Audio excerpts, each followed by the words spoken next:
Today we shall meditate on chapter 11 of the book of Revelation. ఈ రోజున ప్రకటన గ్రంథం 11వ అధ్యాయాన్ని ధ్యానించుకుందాం. Last time we studied chapter 10. గత వారం 10వ అధ్యాయాన్ని ధ్యానించుకున్నాం. The drama heightens as we come to chapter 11. అయితే అక్కడ నాటకము 11వ అధ్యాయానికి వచ్చేసరికి తీవ్ర స్థాయికి చేరేదిగా ఉంటుంది. All the while we have been studying very soft things. అయితే ఇప్పటి వరకు చాలా సున్నితమైన అంశాలు, మృదువైన అంశాలు ధ్యానిస్తూ వస్తున్నాం. Because after this chapter 11 we have chapter 12 which introduces the Antichrist. 11వ అధ్యాయం తర్వాత 12వ అధ్యాయంలో క్రీస్తు విరోధి పరిచయాన్ని మనం చూస్తాం. Before we meditate chapter 11, let me tell you a few observations from this chapter. 11వ అధ్యాయం ధ్యానంలోకి వెళ్ళక ముందు ఇందులో ఉన్న కొన్ని పరిశీలనలు చూద్దాం. This chapter starts with a temple on earth. ఈ అధ్యాయము భూమి మీద దేవుని ఆలయంతో ప్రారంభించబడుతుంది. And ends with the temple in heaven. Verse 19, the temple of God which is in heaven was opened.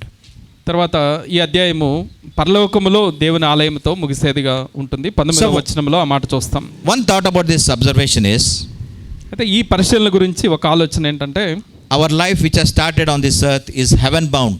భూమి మీద స్థాపించబడిన మన పయనము పరలోకం వైపుగా వెళ్ళేదిగా ఉంటుంది. But there is a condition, you must know Christ personally as your personal savior. అయితే ఆ రీతిగా వెళ్ళాలి అంటే ఒక షరతు ఉంది. అదేంటంటే ప్రభువైన యేసుక్రీస్తుని మీ సొంత రక్షకుడిగా ఎరిగిన వారై ఉండాలి. And if you have known Christ personally, you must mind on not on earthly things but on heavenly things. అయితే ప్రభువుని మీ సొంత రక్షకుడిగా ఎరిగిన వారైతే భూ సంబంధమైన వాటి మీద కాకుండా పర సంబంధమైన వాటి మీద మనసు పెట్టుకుంటారు. There is a small thought on this observation number 1. మొదటి పరిశీలన మీద చిన్న తలంపది. And second observation is, రెండవ పరిశీలన ఏంటంటే, in Revelation chapter 4 we see the elders, 24 elders praise the creator God or the Father. 4వ అధ్యాయంలో 24 పెద్దలు సృష్టికర్త అయిన తండ్రి అయిన దేవుణ్ణి ఆరాధించడం మనం చూస్తాం. Then this same elders in chapter 5 they worship the Redeemer, Lord Jesus Christ, the Son. అయితే అదే 24 పెద్దలు 5వ అధ్యాయంలో ఆ కుమారుడైన విమోచకుడైన యేసుక్రీస్తుని ఆరాధిస్తారు. In this chapter 11 verses 16 to 8 they worship the conqueror, Lord Jesus Christ. అయితే అదే 24 పెద్దలు ఈ అధ్యాయంలో 16 నుంచి 18 వరకు చూస్తే జయశాలి అయిన ప్రభువైన యేసుక్రీస్తుని ఆరాధిస్తారు. So this should help us in our worship.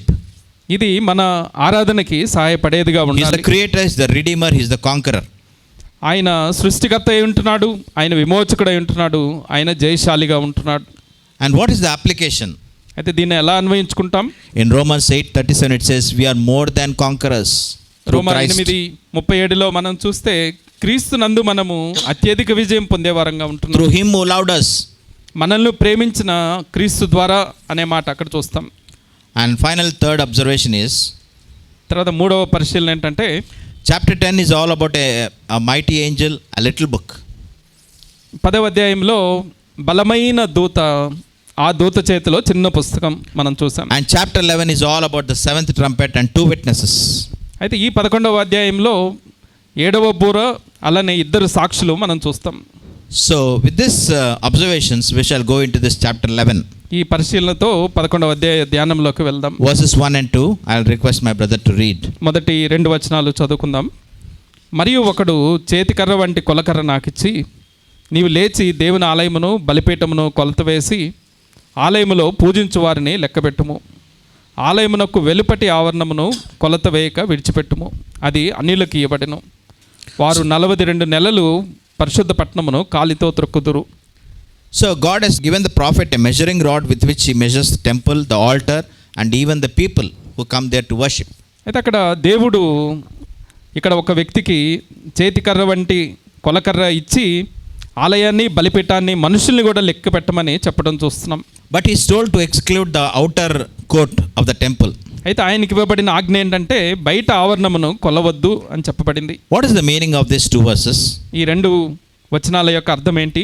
When we measure any land, మనం ఏదైనా భూమిని కొలిచినప్పుడు, if we call the surveyor and ask him to measure the land, ఆ కొలవేసే వ్యక్తిని పిలిచి ఈ స్థలాన్ని కొలవండి అని అడిగితే, it is just to what you call determine the owner of that plot or the land. అయితే ఆ స్థలానికి హక్కుదారుడు ఎవరు, అది ఎంత ఉంది అనేది నిర్ణయించడానికి ఆ రీతిగా చేస్తాం. So we usually try to demarcate the boundaries also when we measure that plot. అయితే ఆ స్థలాన్ని కొలిచినప్పుడు దాని హద్దులేంటి అనేది కూడా మనం నిర్ణయిస్తాం. Precisely this is what God is going to do in this chapter. అయితే ఇక్కడ సరిగ్గా దేవుడు చేస్తుంది అదే పని. What is the prophet told to measure? He is told to measure the temple of God, the altar and those who worship in the temple. అయితే అక్కడ దైవజనుడికి ఏమి కొలవమని ఆజ్ఞాపించబడింది అంటే దేవుని ఆలయాన్ని, బలిపీఠాన్ని, అక్కడ ఆలయంలో ఆరాధించే వారిని లెక్క పెట్టమని చెప్పబడింది.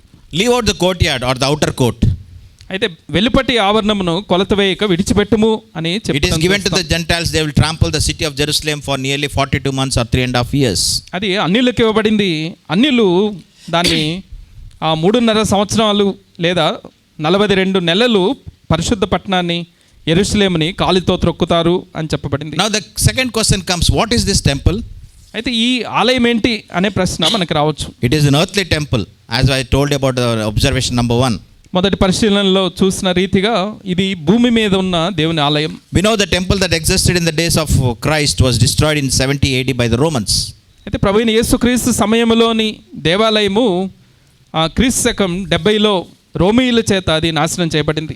Now instead of the temple there lies an Islamic dome. అయితే అక్కడ దేవుని ఆలయానికి బదులుగా ముస్లింలు ఆరాధన చేసుకునే గోళము ఒకటి అక్కడ ఉంటుంది. There comes a day when a temple will be constructed on that very site where the dome exists. అయితే ఒక స్థలం వస్తుంది, ఒక సమయం వస్తుంది, ఆ సమయంలో ఆ అర్ధగోళమున్న స్థలములో దేవుని మందిరము తిరిగి కట్టబడుతుంది. Probably before the tribulation starts, the temple will be ready. బహుశా మహాశ్రమల కాలానికి ప్రారంభంలో, శ్రమలకి ముందు ఆ మందిరము కట్టబడవచ్చు. There's a lot of activity going on presently in Jerusalem for the building of the temple. అయితే ప్రస్తుత సమయంలో యెరూషలేములో చూస్తే దేవుని మందిరాన్ని కట్టాలి అనేసి అనేక ప్రయత్నాలు జరగటం మనం చూడొచ్చు. There are young priests who have been trained to be ordained as priests. అయితే యవనస్తులైన వారు యాజకులుగా నియమించబడటానికి శిక్షణ పొందుతున్నారు. Red heifers are being bred for the sacrifices. అలానే అక్కడ పొట్టేళ్ళని బలుల నిమిత్తం సిద్ధం చేస్తున్నారు. At the end of the first 3.5 years of the tribulation, the temple will be desecrated by the Antichrist. మొదటి 3.5 సంవత్సరాల చివరి భాగంలో క్రీస్తు విరోధి ఆ ఆలయాన్ని అపవిత్రపరచడానికి సిద్ధపడతాడు. And he breaks the peace treaty which he had made with the nation of Israel. అయితే ఇశ్రాయేలు దేశముతో తను చేసుకున్న సమాధానపు ఒప్పందాన్ని తుడిచిపెట్టడం లేకపోతే దాన్ని రద్దు చేయటం ఆయన చేస్తాడు. So God is identifying the people who belongs to him, the area which belongs to him, the temple which belongs to him. అయితే ఇక్కడ దేవుడు చేసేది ఏంటంటే తనకు చెందిన వారెవరు, తన ప్రజలెవరు, అన్యులెవరు అనేసి ఆయన వేరు చేయటం మనం చూస్తున్నాం. Now comes the most interesting part of this chapter is the introduction of the two witnesses. ఈ అధ్యాయంలో ఆసక్తికరమైన సంగతి ఏంటంటే ఇద్దరు సాక్షుల యొక్క పరిచయం. Just read verse 3, brother. 3వ వచనాన్ని చదువుకుందాం.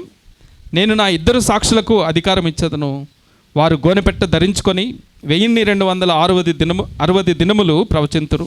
We are not told who are these two witnesses, but it is our problem to identify them.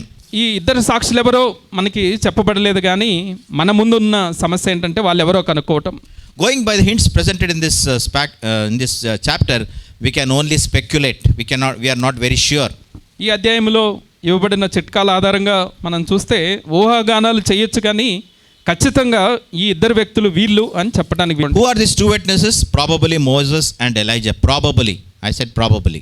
ఈ ఇద్దరు సాక్షులు ఎవరు అంటే బహుశా మోషే, ఏలియాలు కావచ్చు. Because of the specific miracles that have been given in this chapter, we tend to think these are the two witnesses. అయితే ఈ అధ్యాయంలో ఇవ్వబడిన వివరణ ఆధారంగా వాళ్ళిద్దరూ ఈ ఇద్దరు సాక్షులు అని మనం అనే నిర్ణయానికి మనం రావచ్చు. Why two witnesses? ఇద్దరు సాక్షులే ఎందుకున్నారు?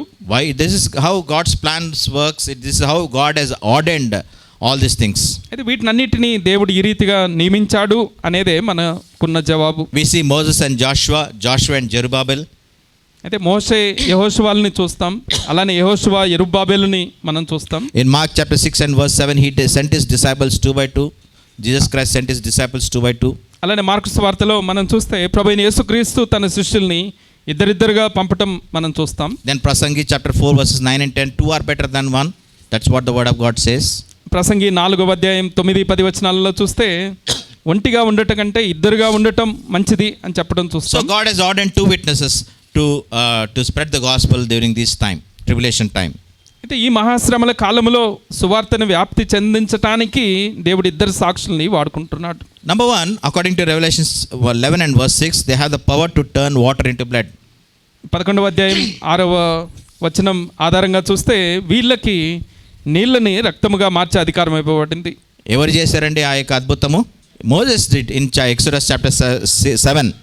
అయితే ఇదే అద్భుతాన్ని మోసే నిర్గమాకాండం 7లో చేయటం మనం చూస్తాం. In 11 and verse 5, 11వ అధ్యాయం 5వ వచనంలో మనం చూస్తే fire flows out of their mouth and devours enemies. వారి నోటి నుండి అగ్ని బయలువెడలి వారి శత్రువులను దహించి వేయును. Who did this miracle? ఈ అద్భుతాన్ని ఎవరు చేశారు? Elijah. ఏలియా ఆ పనిని చేయటం మనం You can చూస్తాం. write down the reference in 2 Kings chapter 1 verses 10 to 12. రెండవ రాజులు 1వ అధ్యాయం 10 నుంచి 12 వరకు ఉన్న మాటల్లో ఆ సంగతులు చూడొచ్చు. Elijah also we know he pronounced a 3.5 years of drought. అయితే ఏలియాని మనం గమనిస్తే 3.5 సంవత్సరాలు వర్షం పడకుండా ఉండాలి అని ఆయన ప్రవచించటం మనం చూస్తాం. So this may be the one reason we can think that Moses and Elijah are the two witnesses. అయితే ఈ కారణాల ఆధారంగా మోషే ఏలియాలే ఆ ఇద్దరు సాక్షులు అనే నిర్ణయానికి మనం రావచ్చు.